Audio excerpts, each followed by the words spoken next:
बारे में विद्यार्थियों को अवगत करवाया। बातें नहीं।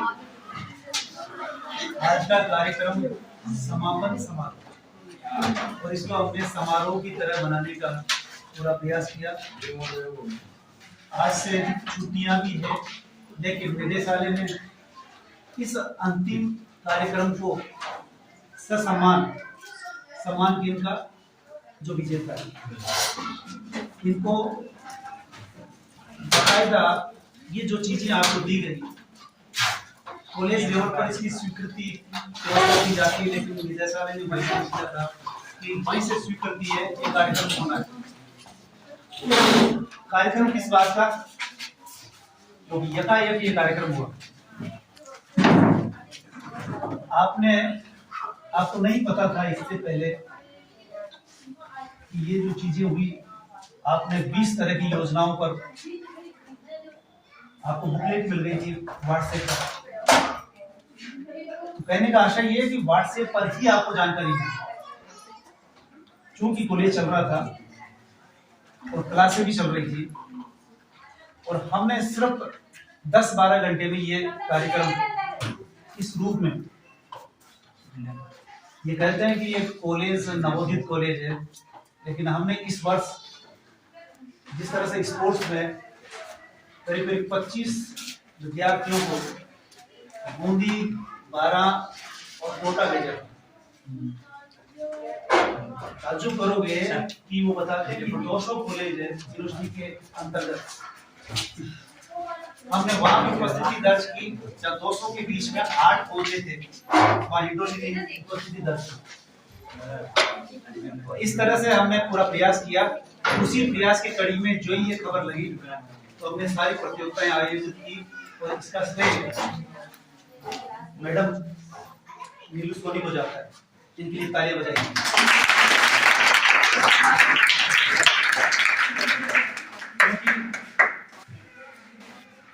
मैं यहाँ पर यही काम करता हूँ, सरकारी व्यवस्था के बतौर दूसरा साथी कोई नहीं। ऐसे में मैडम ने कहा कि बिल्कुल ये सर ठीक से होगा, अच्छी तरह से होगा, इनका ये कहना था। और मैं आज इनको धन्यवाद इसी बात के लिए देता हूँ कि इन्होंने कहा कि बिल्कुल इन्होंने पूरी तरह से सफलतापूर्वक इस कार्य को अंजाम दिया। और इसी के साथ फिर इनके साथ दूसरे तीसरे सभी ने जब यात्रा चल पड़ी तो हम बीच में वो भी छुट्टी पे जाते रहे, परीक्षाएं चल रही थी और आपको पता है परीक्षाएं आउट भी हो रही थी। ये भी किससे पता चला? अखबार से। इसलिए सबसे महत्वपूर्ण हो जाता है अखबार। अभी दैनिक नवज्योति के संवाददाता हमारे बीच में उन्होंने अखबार की बात की। तो ये अखबार इतना महत्वपूर्ण है कि जो चीजें आपने अभी इन दिनों में इस कार्यक्रम प्रतियोगिता में आपने जो कुछ किया, ये तो आज का दौर था कि व्हाट्सएप चलता है, जिनके पास इस तरह का मोबाइल है उनके पास पहुंचे। अन्यथा क्या होता, ये होता कि अगर आप अखबार पढ़ रहे होते लगातार, द्वितीय वर्ष में कौन सा आप पढ़, द्वितीय वर्ष के विद्यार्थी और वो भी खासकर हिंदी वाले कितने द्वितीय वर्ष के, ये जितने भी द्वितीय वर्ष के उनको पता होना चाहिए कि आपका एक पेपर, द्वितीय पेपर हिंदी साहित्य का किस पर अखबार पर ही।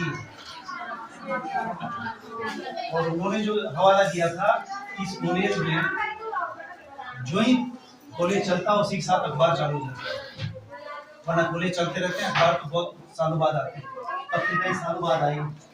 तो इसलिए कि उस द्वितीय पेपर में अखबार ही चलता है और इसकी सूचना जब मेरे को लगती है, मैंने उसी वर्ष से ये पेपर पढ़ाना आरंभ किया था। तो तब से मुझे पता था, ये भी पता है जो मैं आज सबको बता दूं कि अखबार पढ़ने वालों का डाटा क्या है। अगर 100 लोग अखबार पढ़ रहे हैं, पढ़ने वाली ही बात है, तो संपादकीय कितना पढ़ते हैं पता चलेगा। किसी को पता है? चलिए जनवरी में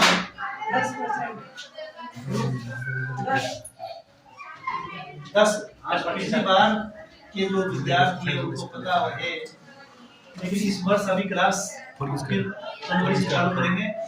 लेकिन आज की खबर ये जो सबको पता होना चाहिए, अखबार अगर 100 व्यक्ति भी पढ़ रहे हैं तो संपादकीय कितने पढ़ते हैं? सिर्फ 10 लोग।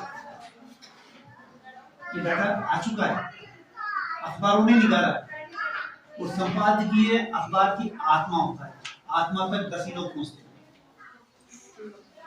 तो जब इसी बीए करने वाले विद्यार्थियों के ये पेपर है और मैं बराबर उनको बताता हूँ, तो वो कहेंगे सर अखबार घर में नहीं आता, तो ठीक है कॉलेज में आ रहा है, दुकानों पर आ रहा है, और अगर आप सक्षम है तो घर में अखबार डलवाइए।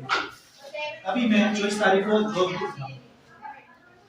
जोधपुर विश्वविद्यालय में 2 दिवसीय कार्यक्रम था और एक सत्र में मेरे साथ पूर्व IAS साथ थे और उन्होंने 5 बातें बताई थी सत्र के अनुरूप। उन्होंने कहा कि हम अपने बच्चों को 5 चीजें जरूर दें। पहली चीज उनको मोबाइल दो, दूसरा उनको मोटरसाइकिल दो, तीसरा उनको टीवी दो, और ये सब दे दिया और एक अखबार का नाम दिया। तो मैंने उनसे उसी वक्त कहा था कि ये जो आप मोबाइल कह रहे हैं सबके पास है, वो कितने भी कमजोर क्यों ना हो, इस चीज में कमजोर नहीं। तो आप जो कह रहे हैं कि 4-5 चीजें जरूर दो, इंटरनेट दो, वो भी मिल रहा है उनको,